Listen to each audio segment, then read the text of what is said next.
Now, back to throwback. So again, what is this? Macapia, right? So this kind of ice or sleep eye boogies, whatever you call it. But why does it tend, or which angle does it tend to, which angle is it gathering in this picture right here? Medial or lateral? Well, again, lateral is toward the outer area, and the medial is toward the midline, right?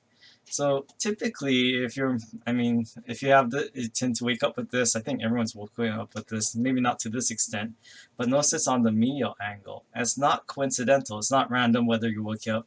I mean, you might get some here, but typically you get more toward your medial angle. And why is that? Well, the thing is that you also have another structure called here, and it's very hard to see in your own eye and it's maybe you have a friend or family member, you can try to look at this fleshy pink part right here.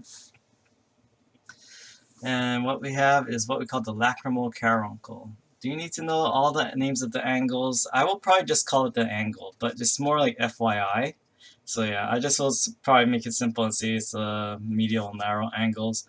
Canthus and commissure, then it's like if you go on to advanced anatomy or medicine, you probably have to know that or if you're reading articles on the eye, or if you're going to optometry, you probably have to learn all three, because if somebody's writing something and they use one of the other terms, you should know what it is.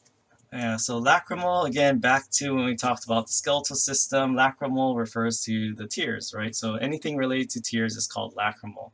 And we have a bone called the lacrimal bone, and it forms part of the structure, and also with the maxilla, so like our upper jaw and nose, part of our face as well, the anterior part. So the lacrimal and maxilla form a big part of this bony structure. But the cool thing is that I like this picture from the old version of the Martini book, because why? It basically shows you the flow of tears. This one's a little more abstract, but what you have are these lacrimal glands. So if on each eye, they would be toward lateral and superior, so they'd be up here. So when these are the ones that produce tears, and when they produce these tears, it flows from here and flows across your eyes, so it goes this way. So this makes sense why you get macapia, because your tears are washing from outside in, so it's washing this way.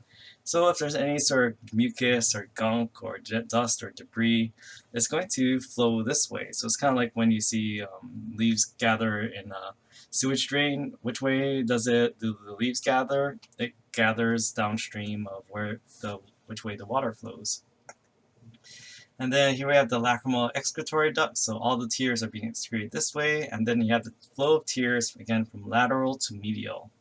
And then what we have are these lacrimal puncta. So puncta sounds like punctuation, and think of things like colon, semicolon, or period. They're all little dots. So these are little dots and small little openings that lead to these lacrimal canaliculi.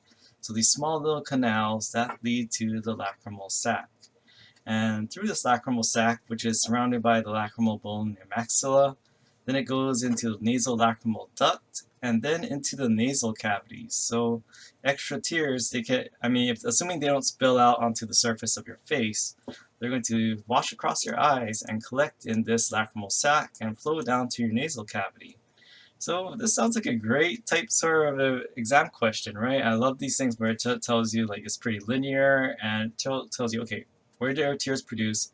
How do they wash across your eye? And where do they end up? Now, this is another reason why, if you're producing a lot of tears, yeah, it's going to be running down your face. But what also happens if you're having a bout of crying? Well, the thing is that, like, this is how I can tell someone's fake crying versus real crying, is that if it's like real ugly tears, you're going to be blowing your nose. This is why you need the tissue, because your tear glands are in overdrive. Then you're going to get all this tear production. You're going to be flooding your lacrimal sac, and you're going to be flooding your nasal cavity with all these excess tears, in addition to the tears over here. So this is why you have that increased secretions from your nasal cavity when you have increased tear production. Now, what are tears itself? Well, we know it's some sort of liquid, or the medical term is lacrimal fluid.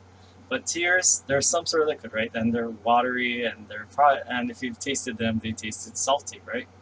And this is like I actually like this brand. I'm not no sponsorship here, but it was interesting because when it first came out, and I had to do some searching. They used to use this sort of like tagline, inspired by the biology of your eyes, and I'm like, and I think it used to say like works like your tears. And I'm like, well, what are in your tears? Well, there are three main components, and there's the aqueous layer. So most of your tears are water-based.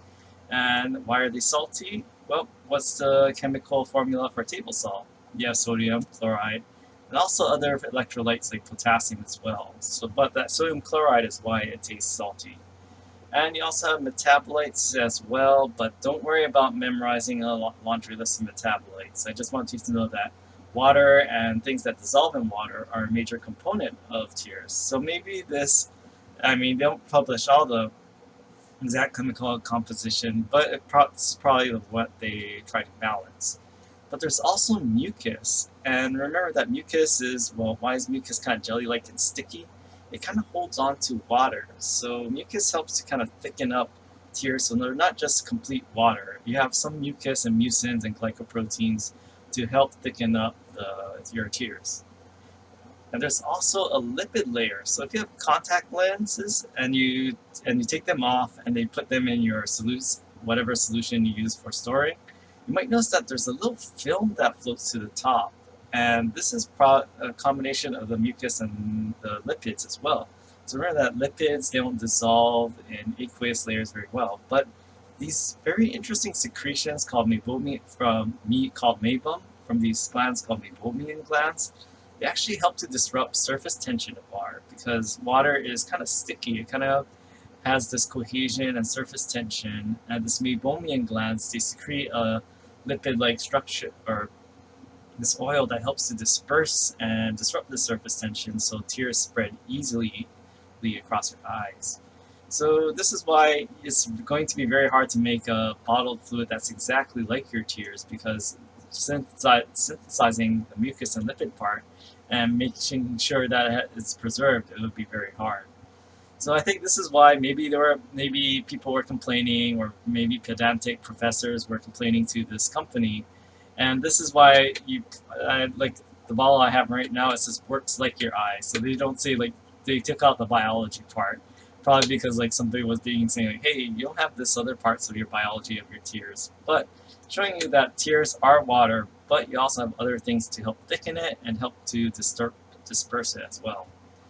And so you have something called basal tears or constant tears. So these, even if you're not crying, your eyes are hopefully, I mean, there is, some people produce more basal tears than others. Again, this is if your optometrist or ophthalmologist told you have dry eyes, you might produce a lower amount of basal tears compared to the average.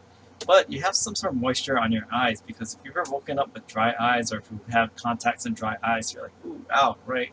So you want some sort of moisture on your eyes. Then there's psychogenic tears. So when we think about someone tearing up, we usually think of that. So again, some sort of emotional distress.